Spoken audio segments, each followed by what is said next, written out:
Om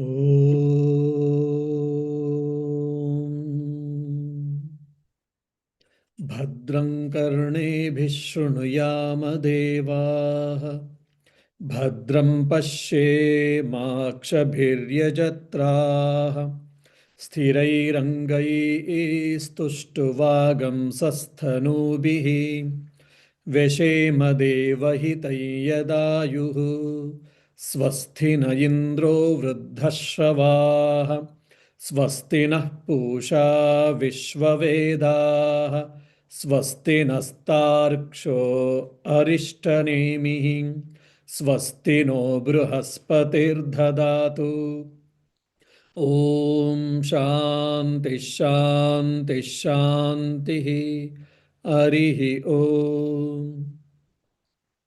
O Lord, please bless every part of our body so that we will have a healthy body and healthy mind. We shall see good, we shall hear good, and we shall do good. Oh, peace, peace, peace. Yeah, dear devotees. So, if you remember the last class, third chapter was finished, and with that, three questions were answered actually. So, we'll be starting the fourth chapter with the fourth question. So, every chapter has dedicated for one question. Of course, sometimes one question has got some few other sub questions also. Interestingly, the fourth question or the fourth chapter is discussing about the three states of experiences. In the Mandukya Upanishad, it has been discussed in detail about avasthatraya vichara. Vichara is what? Discrimination or maybe discussion on avasthatraya. Avastha means states, traya means three. So, three states of experience. So, what are these three states of experience? One is Jagradavastha, that is waking. We all know that waking state. Like I'm in a waking state, so I am talking, and you are all in waking state, so you are hearing. So, our waking state. The second state of experience is called Swapna Avastha, that is dream state of experience. Okay, and the third one is Sushupti, deep sleep state. I'm not aware of anything in this world, with full of joy, with full of relaxation. That is deep sleep state called Sushupti. So, by trying to analyze these three states of experience, the Upanishad tries us to understand that who is the experiencer existing in all these three states of experience. The experiencer is available in the Jagrata Avastha, that is waking state, and our gross body is available for experience. External world is available for experience. Our sense organs are available, means they are active. Our mind is also active. Okay. When it comes to dream state, my body is in the rest. My sense organs of action and sense organs of knowledge, they are in dormant, they are in rest. And since sense organs are in dormant, sense organs are not perceiving the external world, then who is active? Mind is active. And prana, of course, prana is also included there. So mind alone is active in the swapnavastha or in the dream state. Okay. Now in the deep sleep state, but I am experiencing all the dreams. That means the experiencer exists even in the dream state. Okay. And in the deep sleep state, when I went to sleep, at some point of time, I have gone to, my mind switched over to deep sleep state for 4, 5, 6 hours or whatever. Then I got up. Then I experienced. It is my day-to-day experience. It is a day-to-day experience of everyone. that we all experience that, oh, I had a deep sleep.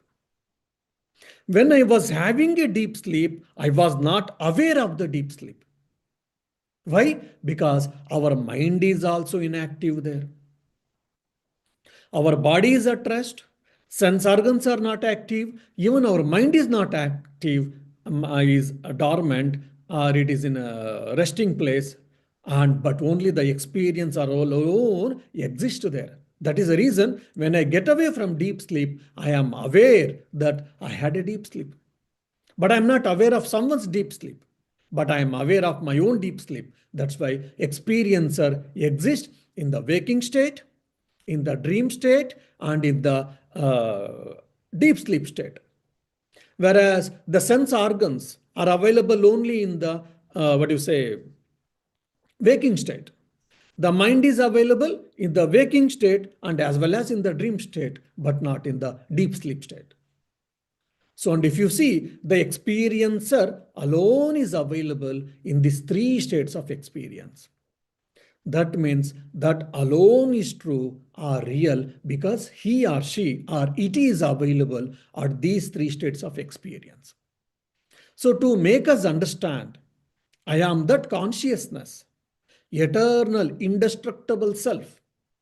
I am not the body, I am not the mind, I am not the senses, or I am not the thoughts. I have all of them as an instrument, and I am that self. To make us understand, to remove the ignorance, this is called prakriya. It is a cognitive process. For example, when we are small, when we were children, we were asked to count 5 plus 4. Now we are all grown up. If you say 5 plus 4, we will tell 15 plus 14 also we will tell easily. But when we were small, we used to do 5 lines we used to draw in one place. In one place, we used to draw 4 lines. Then we used to count 1, 2, 3, 4, 5, 6, 7, 8, 9. So it is a process by which we learned simple calculations. Then 5 minus 4. Okay, you draw 5 lines and you strike 4 lines. Then how many lines are left out you count? Then we drew 1, 2, 3, 4, 5 lines and minus 4, strike of 4 lines. 1, 2, 3, 4. How much lines or how many lines have left? Then we say 1 line. That means 5 minus 4 is equal to 1. Simple calculation. Now it is simple for us. But when we were children, it was not so. But so this is the process by which we learn the calculation. So similarly, this is an approach in the when a Vedantic text called Panchadashi. The author is Vidyaranya. It is a wonderful book. There he gives 15 types of approaches, 15 methodologies through which one can experience, one can remove the ignorance. So here, so the Avasthatare Vichara is one. And if you see in the Taittiriya Upanishad, Panchakosha Viveka, we say, discrimination of the 5 sheaths. So these are all cognitive process laid out by Upanishads or laid out by our Rishis, the spiritual scientists, through which we can remove the ignorance. Where is ignorance? It is not in the external world. It is not in the water. It is not in the environment. It is not in the sky or the above worlds or the below worlds. It is in our mind. Because of wrong cognition, or wrong understanding, wrong thoughts, wrong thinking. So wrong thinking can only be corrected by right thinking. Isn't it? By taking bath, I cannot correct my wrong thinking. By fasting, I cannot I cannot get away from wrong thinking. Wrong thinking can be corrected only by right thinking. As a result, because the ignorance is at the mind, it has to be corrected. So these all Upanishads we are studying to remove that ignorance. And with that, some technicalities and some technical explanations we do get, we have to bear it, but we have to understand the essence of it. So we are trying to set the wrong cognition or remove the ignorance. Okay. Now 3 questions we had seen. If you remember, what were the 3 questions? The first was nature of creation or the origin of creation. And the second and third is regarding the prana and its source, how it enters the body, and how what are the different functional divisions or functions of the prana. All these things we spoke, we discussed. And interesting worship or meditation on Hiranyagarbha, that is on the universal energy, which is called Hiranyagarbha Upasana, we also try to discuss. Now, in the fourth chapter, the which we are going to take, we will be discussing about the nature of the individual self. Jivatma, we say in Sanskrit. So we will try to understand the nature of the individual self. Okay. In the fifth chapter, we will be discussing about the Omkara. Om, we say, what is Om? What is the significance of its Om? And what is its greatness? And by doing the meditation on Omkara, how one can attain liberation is also discussed. And in the sixth chapter, the nature of the Supreme Self, the nature of the Supreme Self is discussed. And also in the fourth and sixth chapter, how the individual self can merge with the Supreme Self is also discussed. For example, the leafy river here. And the leafy river merges with the ocean. What happens? The leafy river loses its individual existence and it gets merged in the ocean. So that individualness, whatever we say, or the pseudo-individuality, how to remove that and how to merge oneself with that universal consciousness. The individual consciousness, how to merge with universal consciousness. That is the state of liberation, nirvana. That is also discussed in the fourth and sixth chapter at the end of fourth and sixth chapter. Okay, with this background, with this introduction, let us try to understand the chapters. Fourth chapter. अतः एनं सौर्याणि गार्ग्यः प्रपच्छ भगवन् एतस्मिन् पुरुषे कानि स्वप्नति कानि एतस्मिन् जाग्रति Qatar एष देवः स्वप्नान् पश्यति कस्यैतत् सुखं भवति कस्मिन्नु सर्वे संप्रतिष्ठता भवन्ति इति. ओके, अथ Atha is a very auspicious word. According to the scriptures in Upanishads or the Vedas, the Atha is also equated with the Omkara. So at the beginning of the creation, this Om and Atha came into existence itself. So Atha it is very auspicious. So at the beginning of the chapter, they start with either Om or Atha.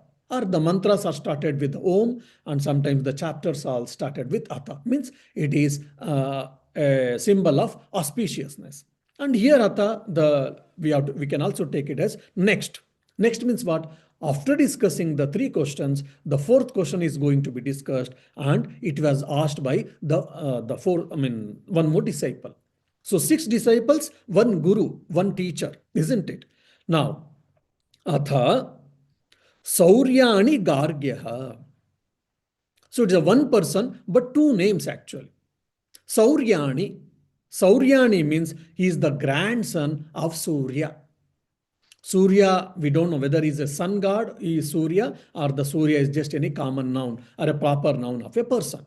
So anyhow, his name is Sauryani, is called Sauryani because he is the grandson of Surya. And Gargya, another name for him, the same person. Gargya means he comes from the family called Garga because the family was started by a person.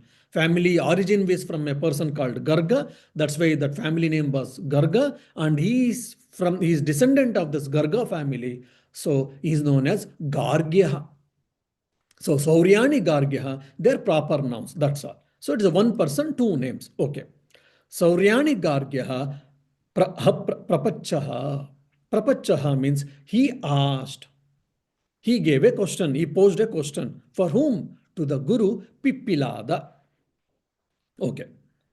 So basically, he is asking actually here one question. In one question, there are 5 questions actually, like sub questions. So what are the 5 questions? I will just give a simple explanation and then I'll go to the sloka so that you'll be able to easily understand. So there are 3 questions on the dream state of experience. What is dream state? I have already told, and which is our experience, day-to-day our experience. So there are 3 sub questions on dream state. Okay. And there is a one question on the deep sleep state, Sushupti. And there is a one question on the Atman or on the consciousness. Okay, so fourth chapter, one question contains five sub questions. Okay, and who is asking? Sauryani or Gargyaha, and to whom? To Pipilada. So this keep it in mind. Bhagavan. Hi, sir. Hello, sir. We address. Hello, hi, good morning, good afternoon. That's how we start our communication, isn't it? Here, the disciple, of course, it is Indian cultural context. So he is, with a due respect, he started his communication, or he started questioning his guru, his teacher. How? Hey, Bhagavan, oh revered sir, oh respected sir, oh adorable sir, with adoration, with a sense of respect. Etasmin purushe. Etasmin purushe means in this person. In this person means in every individual being. Etasmin purushe kani swapanti. Skani swapanti means which organs go to sleep, or which stops functioning, or what happens in the dream state. In the waking state, this body is active, mind is active, sense organs of knowledge is active. Five sense organs of knowledge, five sense organs of action. Everything is active, we know. What happens in the deep sleep state? So, which organs are active or which organs go to sleep, go to rest? So, this is the first question. Kani swapanti. So, which organs go to sleep during dream state, or which organs, which parts of the body are stop functioning? Then, second question, Kani asmin jagrati, and which are the organs are awake in this dream state? So during dream state, which organs are resting? First question. Second sub question is which organs are active? We may think it is a common question. Why do we need so much breaking? But it is not so. When we go deep, we will understand. The third sub question is Kataraha Yeshaha Devaha Pashyati Swapnan. Which is the deity who is experiencing the dream? Here, deity means it is actually the mind, actually. We should not take deity means some god or demigod. Why is called Deva? Because which Deva means which who has got a bright nature. So through mind we get the information, we get all experience. That's why he is used called Deva, means one who is experiencing the dream experience. In the dream, I had been to US and I went to Washington, DC, and there I went to Memorial. I went to Memorial, or I went to museum, huge museum, which has got 2, 3 floors, and I'm seeing so many things. And alarm bell rang, and I got up. So there is no Washington DC city actually for me. I didn't go there at all. But I was experiencing people, I was experiencing the art, I was experiencing so many things, and I was experiencing the weather. I might have experienced some emotions, all these things. Then who was experiencing all that? Mind alone was experiencing actually. So that question is third question. Kataraha yeshaha devaha pashyati swapnan. Who is experiencing the dream state? Okay. So three questions on the dream state. Now the fourth question is Kasya yatata sukham bhavati. And to whom this happiness occurs? Means who is experiencing that happiness in the deep sleep state, because dream state is not always happy.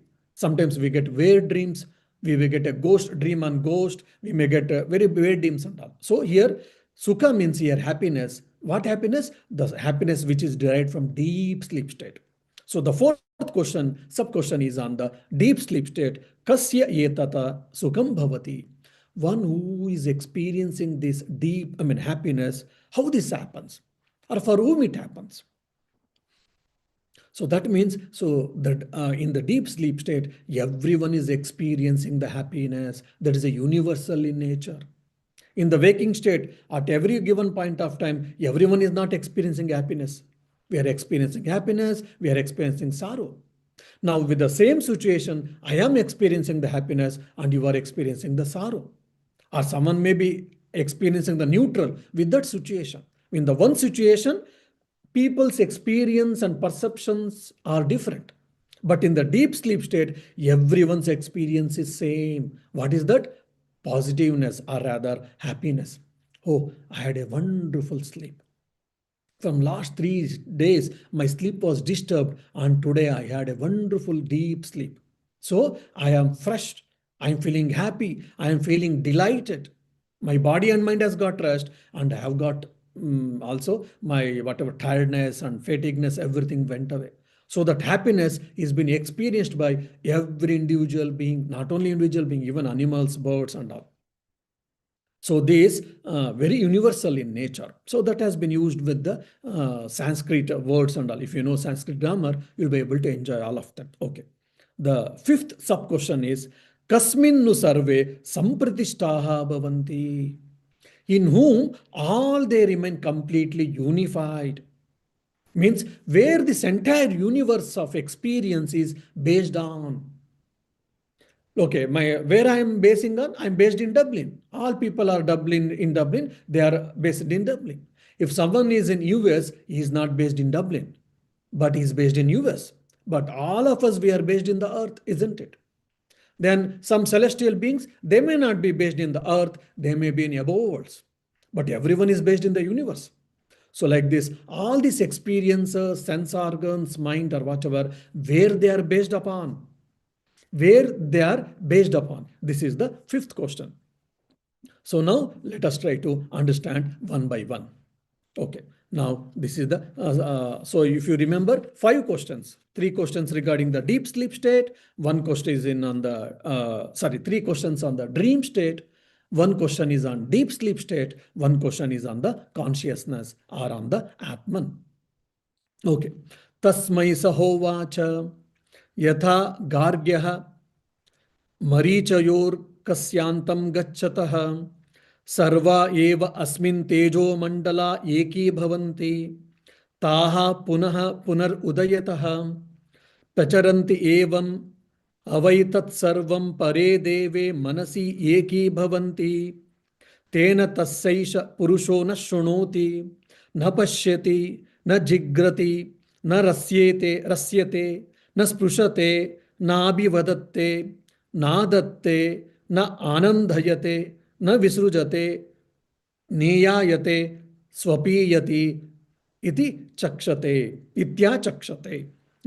Now we will go to the meaning, we will understand. Tasmai sa hovacha aha. Tasmai, to him. To him means to whom? To Gargyaha or Sauryani saha uvachaha. He is telling, he is addressing, he is answering. Who is answering? The Guru called Pippilada. Pippilada is answering to the Sauryaha or Sauryanihi or Gargyaha. Okay. Now, before going into the sloka, I would like to explain for you one thing. Sunrise and sunset example has been taken. Now, what happens when sun slowly rises? Just sun is at the horizon, if you see, then you will say either light red color or orange, golden orange color. Okay. And we'll be able to see the sunrise or the sun in our naked eyes. It goes little above, okay.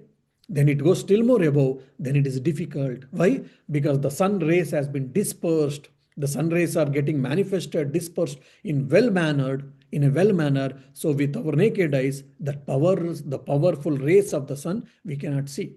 We may just see, have a glance, but for a long time, we cannot see the eyes. Isn't it? Okay. Then sun rises in the east. At least the sun never rises in the east and west, but our experience says, and there is a lot of poems and all. Okay, imagination. The sun rises in the east and slowly is rising, is in the top of the sky, in the middle of the sky. Then he goes to the west side direction. Then sun is setting. When sun is setting again, you see the west part of the sky is beautiful, golden horizon and all fine. Then slowly sun sets. When sun sets, what happens? At the time of sun setting, you can see again the manifested rays are getting inside. That's the reason we'll be able to see the sun. And especially in the summer and all, we see beautiful sunrise and sunset. Such a huge color with beautiful colors, and in the many places, and especially in the Ireland also. There, the rays have been unmanifested, means the dispersed rays, again it goes back to the sun. This is what the sunrise and sunset.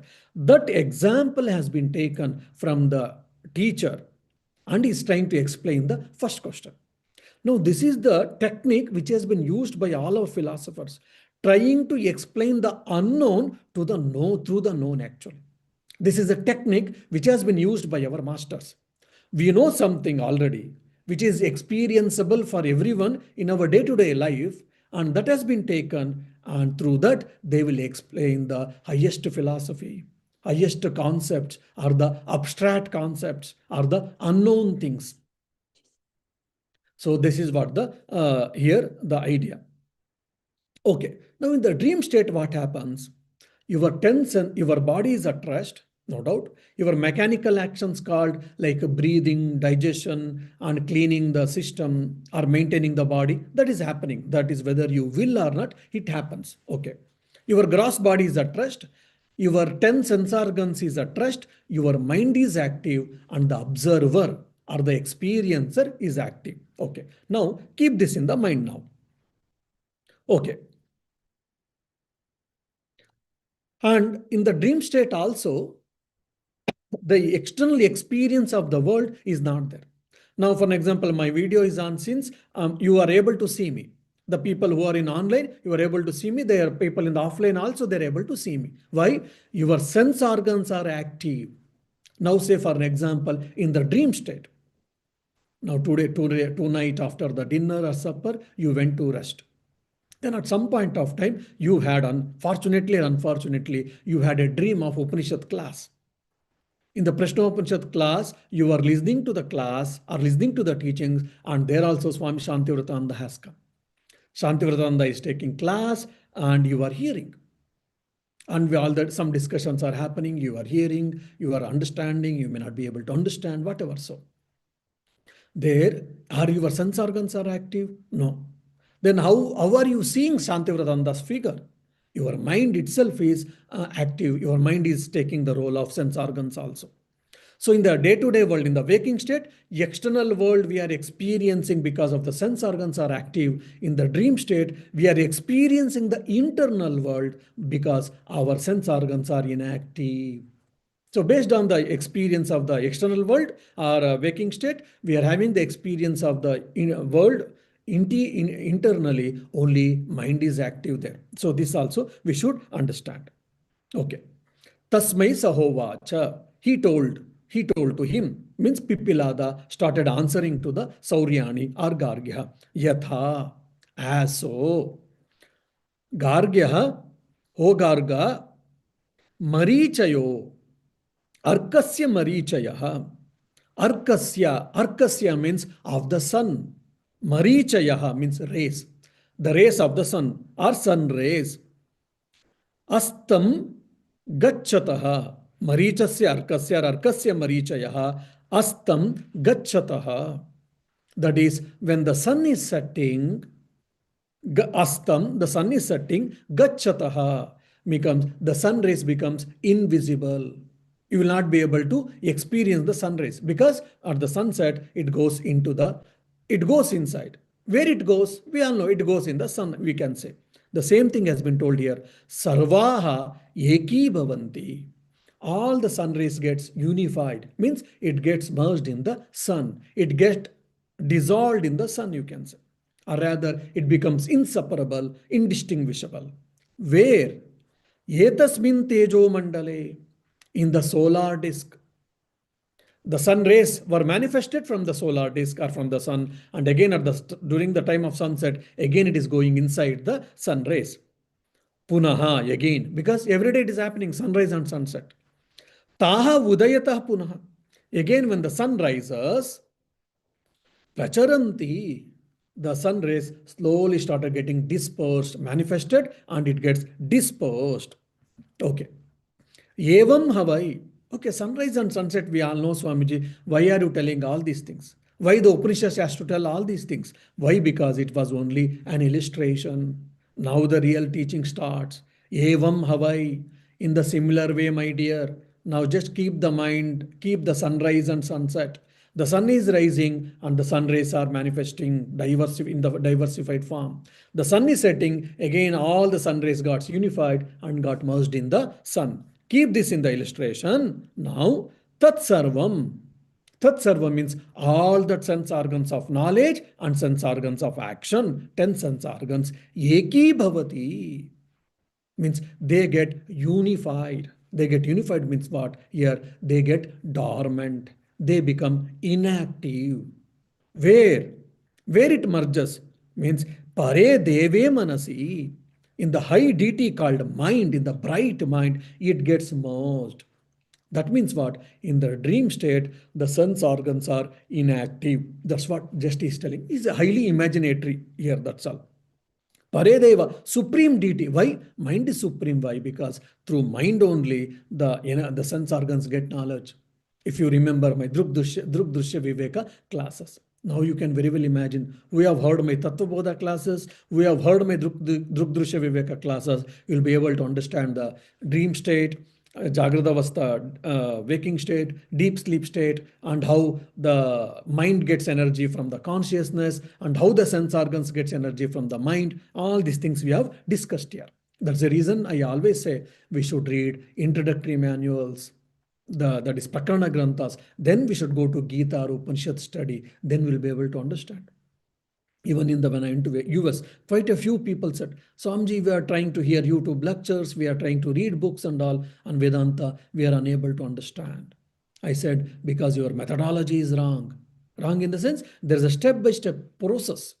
For example, to understand calculus and trigonometry, we started with simple calculations. So similarly, for the Vedanta text also, there's a methodology. Study Prakarana Granthas, introductory manuals, then little Gita, then Upanishads, then Brahma Sutra, logical treatise. Okay. Pare Deva Manasi, in the highest mind. Okay. So, how do you know that all these 10 sense organs are withdrawn or 10 organs are merged in the mind? If you say, Tena, therefore, Tarhi Yesha Purushaha na Shunoti. How can you say that all the sense organs have become dormant? Okay, sunrise and sunset we can understand because it is experienceable. It is experienceable. And how can you say in the dream state what happens? How can you say that all the sense organs become dormant or gets merged in the mind? How can you say? If you say, they will say, because tena, they're all merging in the mind. How? Tarhi, during during dream state, yesha purushaha nashrunoti. The person who is experiencing the dream state, for such person, what happens? Such person, nashrunoti, he cannot listen.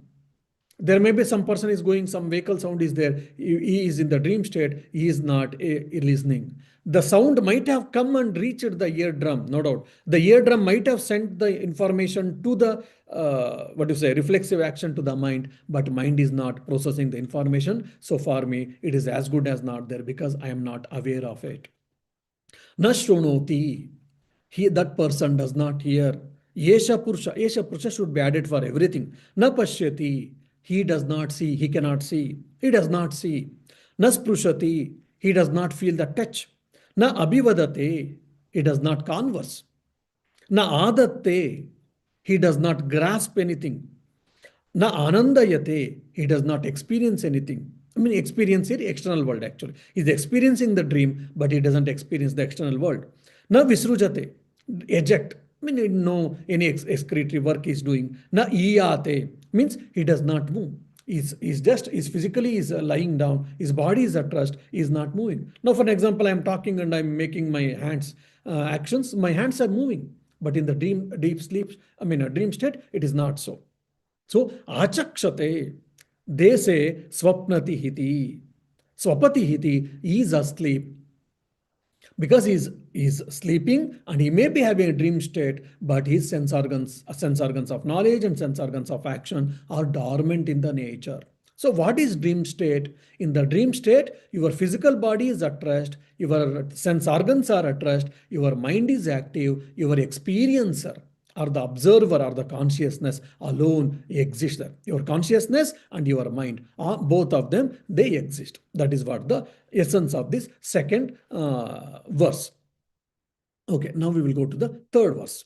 So this with the second sloka, the first sub question, who is away or who is sleeping, who is sleeping in the dream state has been answered now. Pranagnaya एवैतस्मिन् पुरे जाग्रति गार्ह्यपत्तो हवा येषो अपानो व्यानो आहवनीयर्पचनो यद् गार्ह्यपत्यात् प्रणीयते प्राणयान pranayadavanihi pranaham. Now, interestingly, again, much more highly imaginary things the Rishi has taken. Because when we read these slokas, we feel it is highly imaginative. Why? Because we don't have Vedic knowledge. Now, these six disciples, they were already well versed in the Vedas. So they know they had a Vedic information, they had a Vedic knowledge, everything. That is the reason it was not at all difficult for them. It was a cakewalk. For example, today we speak of something about cell phone, or maybe computer, or maybe laptop. It is common for with most of us. Common thing, isn't it? So like this, in those days, this Vedic knowledge was so common, the sacrifices, different type of yagnas were so common. So Rishi has taken for granted that the disciple knows. He simply has started giving explanations, the philosophical explanations, with taking the examples of the Vedic sacrifices. Now the problem for us, neither we have got Vedic knowledge, nor we have got Vedic knowledge of Vedic sacrifices, and not even the philosophy. All the things are abstract concept for us. That's how it becomes difficult. Okay. Now, the second sub-question was what? What are the organs are active during dream state? And in the Sushupti, which continues to function. Okay. So, now this Pancha Prana, five different pranas. Prana, Apana, Vyana, Udana, Samana. These things we have discussed detail in few classes, you know. These five pranas are being compared to five Vedic sacrifices. The five Vedic sacrifices, just you remember the name, so you need not to bother. Then one was Garhyapattagni, Avaniya, Dakshinagni, then Sabya and Avastha. These are the five types of sacrifices every householder had to maintain in the household. That was the old days. In the old days, these five sacrifices had to be maintained regularly from the every householder. That was a rule actually. Okay. Now this Garhyapattagni is like a main tank. It was the main fire which when he went to the wedlock, then this Agni was granted by his father. Till his death, he was supposed to maintain this sacred fire in the house. When he can stop? Only after the death. If you remember in India, again it is a cultural context, when people die, they light the fire outside of the house. Now it has become simple. When a person dies, simply they light the fire outside of the house. It shows that someone has died in that house. But actually here, the Yajamana, the owner of that house who was maintaining the fire, he is no more. That's why they have put out the fire outside. And the same fire will be taken in the mud part. Using that fire, they used to lit the body actually. I mean, that was the rule. But now we don't maintain the fire. That all has been gone. But when the people die, they lit the fire outside, and the same thing they try to take. Okay. So the main fire is called Garhyapatyagni. Okay. And that is only maintained, we don't use it. We take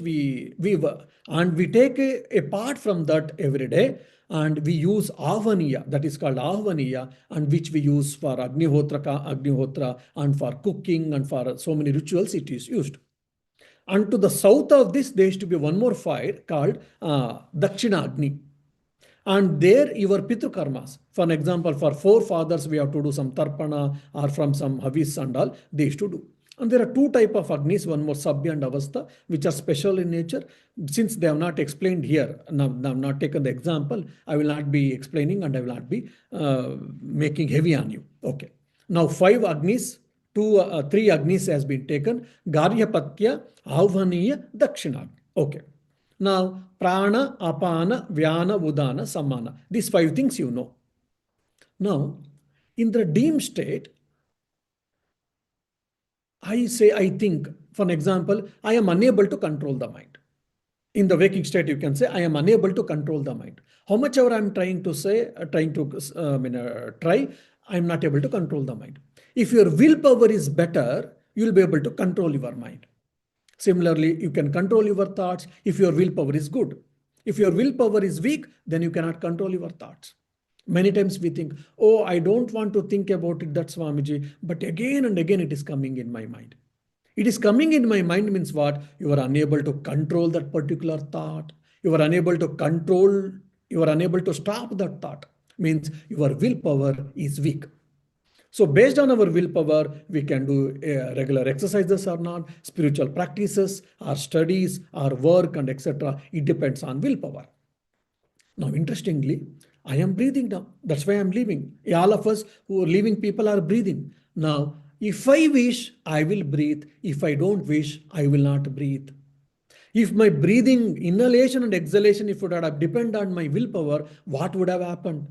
If my willpower is down, then my breathing would have been down. Then I would have died. I would have gone to coma. I would have gone to, I had been admitted to ICU.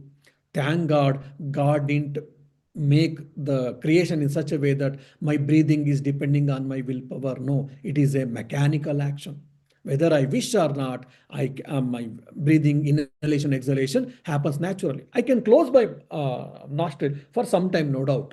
I can forcefully stop inhalation and exhalation, but naturally it happens without any willpower.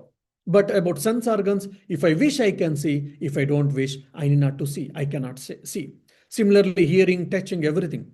All our sense organs of knowledge and sense organs of action is based on our willpower. And now in the dream state, there is no willpower. There is no willpower can be active, and your sense organs of action and knowledge is inactive, but your prana is active because it is not depending on our willpower, and your mind is also active. Okay. Now, this Garyapatya Agni is being, what you say, compared to Apana. In the Apana, actually what happens, the distribution of energy happens actually. So if the distributions of energy is happening to different part of the body, then the body is active, isn't it? For example, the oxygen is not supplied to my brain even for a few seconds, maybe 10, 20 seconds or 30 seconds. Then what happens? The brain cells become dead. So energy and air, everything has to be circulated to different part of the body. So which is very important. That is why here apana is considered as very important. Okay. So Garyapatagni is called prana, inhalation. Avaniya is compared to exhalation or the apana. And the Dakshinagni is considered as Vyana. Vyana is what? It does the digestion and it does the digestion. Okay. And to do sacrifices, we need a yajamana. He is wishing to perform the sacrifice or to be performed sacrifice or to be done is yajamana. And there is also hota, the priest. The owner may not be knowing to how to perform sacrifice. He take the help of the priest. The priest is called hota. So all these things are discussed in the third verse. So let me go in now detail. Pranagnaya eva atasmin pure jagrati. Okay. Pranagnaya means the five functional divisions of prana. Etasmin pure. Pure means city. Etasmin pure. In this city means in this body. Okay. Jagrati. Pranagnaya jagrati. Now, who is awake and who is keeping the body awake or who is keeping the life awake? That was also one of the question, implied question. So here the Pipalada is telling, oh my dear, this prana, which is called energy is keeping the life awake. Okay. Yeshah apanaha avai garyapatyagnhi. And this apana is really, which is very important, is like a garyapatya Okay. Then pranayati. Pranayati means which is extracted from Garyapatya some part of fire is been taken and they will perform avaniya. Okay. Garyapatyat pranayatat. From that Granapatya fire, some portion is been taken and that is called avaniya. And that avaniya is compared as vyana. Means that from Havania is which is the south direction of the Havania is considered is what Dakshinagni, that is called Vyana. And this Vyana is also active, and the place of residence of Vyana is the south of to our heart, it seems. So even see the imagination they have done, or they have given a what do you say illustrations, but they are also sometimes or most of the times it is factual also. Why they took Dakshinagni only? Because this Vyana is to the south of our heart. That's why the Vyana they are using the word with the Dakshinagni. They could have taken Sabhyar Avastha also, which is quite interesting. And this Dakshinagni is also considered as Anvaharya Patya Pachana. Pachana means like the which does the digestion thing. So because Vyana use the for digestion and all, it helps. That's the reason they use the one more word. So basically, they are telling in the dream sleep state, the mind is active and your pranas are also active. So it is doing the creation of, the mechanical action called inhalation, exhalation, digestion, assimilation of the energy to the body, to your body organs. All these things are done. So that has been explained with the help of this Vedic sacrifices or Vedic rituals. And we need a priest to perform these sacrifices, and priest is done the sacrifices just to get the money, actually, that's all. His interest is only in the what you say in the money. But what will be the results of the sacrifices? The result of the sacrifice will go to the yajamana, the owner of the sacrifice. So isn't it? So that has been discussed in the fourth. Giving this example, they will be telling the sleep is also a sacred, what do you say, sacred act. We sleep, why? Because we need a rest. Our body gets completely energized. Our body gets completely relaxed. My mind gets relaxed. I get fresh. I get happiness, at least temporarily, I get happiness. All these things fine. But not only that, so it may be just an act for us, but the Upanishad is telling, oh my dear, sleep is not just simple act, it is a sacred act. Why? Because you are doing the Agni Otra there also. You are doing the different type of rituals, sacred rituals. Like we offer different oblations in the sacrifices, and we get a lot of our desires are fulfilled, and energy and wealth, health, etc. So similarly with this sleep also, it is also considered sacrifice by which our prana, our body and mind gets happiness as a phala, as a fruits of action, and it gets peace as a phala, as a fruits of action, and it gets energy, it gets relaxation. All these things are the results of the sacred act called sleep. So this is the Vedic way of life. Everything is sacred, nothing is secular, nothing is what do you say. Many times we use derogative way we use things and all, but the Vedas tell everything is sacred, everything has its right place. So give proper, see that in a proper perspective, give right value for everything. So how the sleep is also sacred act, we can try to see in the fourth verse. Let us try to discuss in the next class. Om Shanti Shanti Shanti. Harihi Om Tat Sat. Shri Rama Krishna Arpanamastu. Yeah. If you got any questions, dear devotees, online, I'll be happy to answer. You got any question? Maharaj, I am confused about the part of sacrifice. Like, why are we talking about sacrifice? Okay. So why, yes, you had a good question. For example, they gave example of sunrise and sunset. They could have given any better example or simple example. I think that's the reason I told you that in those days, these Vedic sacrifices were common for people. Vedic view of life was very common. For example, today we speak of computer and laptops and other things. Now, when I'm giving an example for hardware, software, and all these things, easily now youngsters are able to understand. For example, 20 years before, 20 years before, or maybe 30, 40 years before, when we were studying what is memory, what is CPU, what is monitor, what is RAM, what is RAM, all these things. Now, though in those days these things were not common, so we had to study and we had to write exam, we had to pass courses and all. Now it has become so common, you don't need much explanation. If I give examples for internet, if I give examples for mobile, if I give examples of computers and laptops, it is easy for you to understand because we are using it. and it is our day-to-day experience, and we have got a knowledge. Now, 20 years before, 30 years before, if we had given all these examples, it would have become difficult, it would have been above the head. It would have went above the head. Now, the same thing, during those times, the Vedic sacrifices were common and it was prevailing in every household. So they were very well aware of these things. So that's why he has taken the Vedic sacrifices as an example and is illustrating or is trying to explain the functions of the prana actually. Now, the prana, the energy, and the functionality is an abstract concept for us. Now, the Vedic sacrifices also have become abstract concepts. So we are trying to we are trying to have the understanding with the two abstract concepts. That's why it becomes a bit complex or thing. That's why I told you what is Garya Pattagni, what is Avaniya, and what is Dakshinagni. I explained you, and I've explained Prana, Apana, Vyana. Now with both these understandings, we are trying to understand the functions of the prana actually. And this will be concluded in the next verse. Probably then you'll be able to understand better. If it is an example, why can't we take a better example? Yes, yes, you are right. Because that example was given from the Upanishads. While explaining the Upanishad, I am supposed to take the.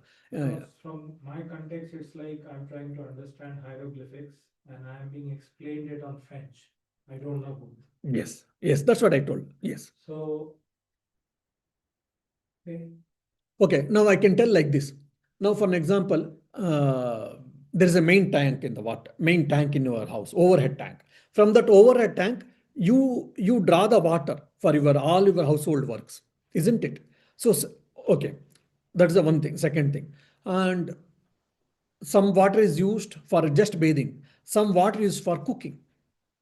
No, bathing is it's an act, just cleansing process. Now, the what is used for cooking is important. Why? Because by cooking, you are going to consume the food. Because of that, your body is getting full of energy. Now, sorry. So the bathing, using the water for bathing is just in one act actually. But the water is used for cooking is more important for you because it is providing the food for entire family. Okay, this third. And there are few other aspects of the water also, few functionalities and all. Now, there is a owner who has built all these things. And there is also a plumber or a mason who has helped us to build that house, build that overhead tank, or probably the plumber who has used the water lines and all. Now, that plumber is considered as like a priest, and the owner of the house is considered as a hota. The technical names which we'll be discussing in the next class. Okay. And we are using the water for different things and all. So similarly, we are explaining the pancha pranas with using the Vedic sacrifice. Now, the prana is compared to the overhead tank, which is the main source of energy. And based on the functional divisions, this prana has been, divided into 5 types, which we all discussed in the last few classes. Okay. Now that one water has been used for cooking, which is very important because it gives energy for entire family, for every member of the family. So that has been used here as Avaniya or Garyapatya. And some water is used for cleaning, that is used as Dakshinagni. So probably you can think like this, then you'll be able to understand. Yeah. Yeah, so probably next week I'll be going to the John Carter School. There is a Sanskrit week. I'm supposed to give address the students there. So I think next week, Thursday class will not be there. Then after 15 days we will have, but Saturday and Sunday classes will be there. You are all welcome.